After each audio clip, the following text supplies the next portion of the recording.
This week on the Ranger Report, seniors have a half day, juniors take their final English tax test, and students make plans for spring break.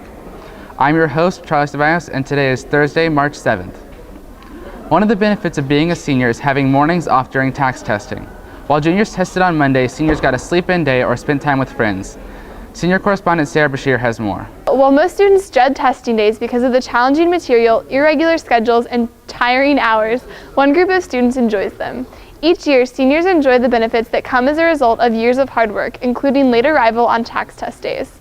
Several of them told me about how they spent their morning off on Monday, March 4th. Yesterday, I slept in, and then I got up. I had to go out and feed my animals out at the barn, and then I came to school. And I came here early because I forgot that A-lunch. We had A-lunch, so I came in early and I sat in economics class, and I did work. So does it feel good to be a senior and have a day off? Yes, I've been wanting to have this day off since I was a freshman, and I heard that we would have that extra half a day off. So tell me about what you did with your day off yesterday. I woke up at 11, went and got some gross Mexican food, got home, went and cut my hair, went to work, worked for like 6 hours, then I went home, had some pizza, and went to sleep. How does it feel to have a day off now as a senior? It's good. It wasn't really a day off, or was it just me skipping the half day? However, not all students were thrilled about the perks of being a senior. Some underclassmen shared their thoughts with me. I thought that it was really unfair that the sophomores had to come to school yesterday for the testing. When they didn't have to come, I was kind of disappointed we had to come, but my first 3 classes, we don't really do anything because they're electives, so it wasn't that bad. Eventually, even the underclassmen will take their exit level test and enjoy the benefits of seniority. Sarah Bashir, Smithson Valley Ranger Report. Juniors took the last English tax test ever on Monday as the tax is being phased out for the new STAR tests. Correspondent Sean Dooley has an inside look on how the testing went. It isn't spring until the tax tests start up. The juniors started the tax season with the writing tax test on March 4th. I had the opportunity to talk with a junior who took Monday's tax test. How do you feel the tax test went? I thought it was really easy. Like nothing was really too difficult on it. I didn't have really any trouble with anything. So, how do you feel you were properly prepared for the tax test? Like going in, did you do anything extra? I didn't really do anything extra, but I feel my English teacher did help though quite a bit. How does it feel to be done with your exit level test? It's good. It feels relieving. What do you do after you're finished with the test to pass the time? I do my stuff, and then I sit at my desk. Then I drink my water and eat my pretzels. I also spoke with the teacher who administered the test. What is the tax test day like for a teacher?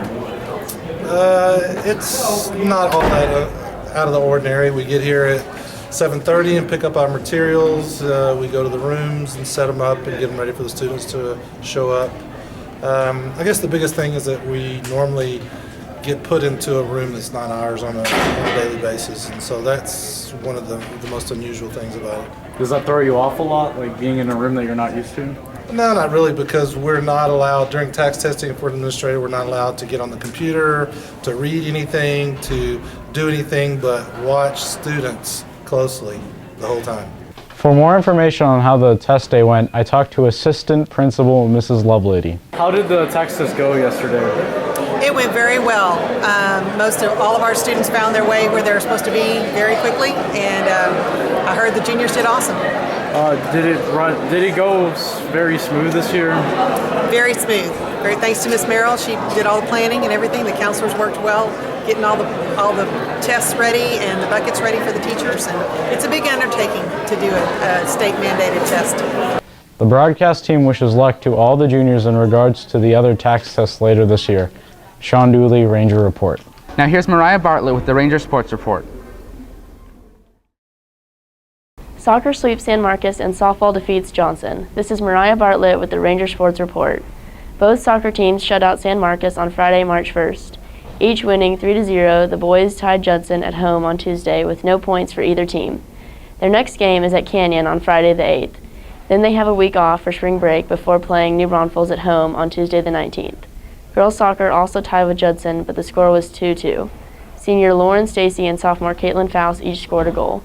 The girls' next game is against Canyon at home on Friday, and like the boys, they have a week off before traveling to the New Braunfels on the 19th. Baseball didn't have a game this week, and they stay off for spring break before playing San Marcos at home on the 19th. Softball comes back from a 10-3 loss to Southwest on Friday the 1st to defeat Johnson 8-4. They play San Marcos at home on Friday the 8th during spring break. They have games at Judson and against Incarnate Word, and they play Canyon the Tuesday after. That's all in Ranger Sports. Now back to Charlie. After a long 9 weeks, students get a well-deserved break next week. Eric Lindholm went out to discover students' and teachers' plans for the break.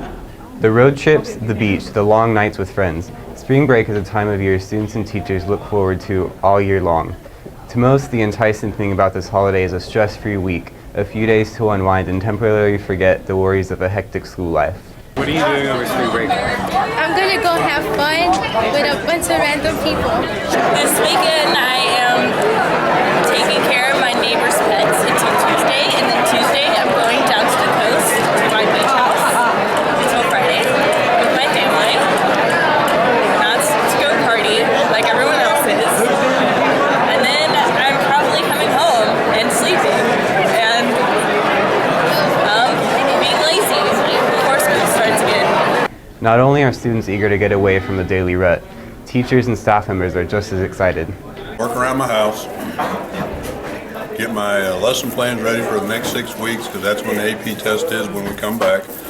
And I plan on visiting some friends here in Texas, but I'm not taking any big trips, and I'm going to try to rest a little. Unfortunately, I have to stay home. I would love to go to the islands and visit my friends where I lived before I came here. But unfortunately, this year I can't do that for spring break. So what I'm going to do is clean out my house and try to sell it. For band students, an added bonus comes with this year's vacation. They depart on Friday, March 8th on our biannual trip, which this year will take them to Orlando, Florida to play the Disney Parade and spend 5 days at Disney World and other attractions. We're going to Disney World and it's going to be awesome. We're going to play in a parade and it's fun. Yeah. I'm going with our band on their band trip. I'm going to be one of the chaperones, and I'm going to come back probably in the middle of the week, and I'm just going to try to recuperate and rest as much as possible. This time of year also brings up concerns. I talked to administration who emphasized that no matter what the occasion, the safety of the student body will always be top priority. What general tips do you have for as far as safety? Probably the biggest tips that I would say for our kids is one, make sure that you think before you do anything dangerous. Make sure your parents know exactly where you're at. Think about doing the right thing. And if you have to think about it, then it's probably something you shouldn't do. We've got good kids, we've got great parents. I'm just praying that everybody comes back safe. I know a lot of our kids go skiing, they go down to the beach, they go down. And just remember, probably the safest thing I would tell you is even though that you're safe, it's not always you. You always have to be aware of your surroundings because it could be somebody else doing something silly. So the best thing is, think about what you do before you do it and come back to Smithson Valley in a week. Have fun, be safe, and we hope to see you right back here on Monday, March 18th to begin the push towards summer. Eric Lindholm, Smithson Valley Ranger Report. That's all for this week's broadcast. I'm your host, Charlie Ceballos, and this is the Smithson Valley Ranger Report.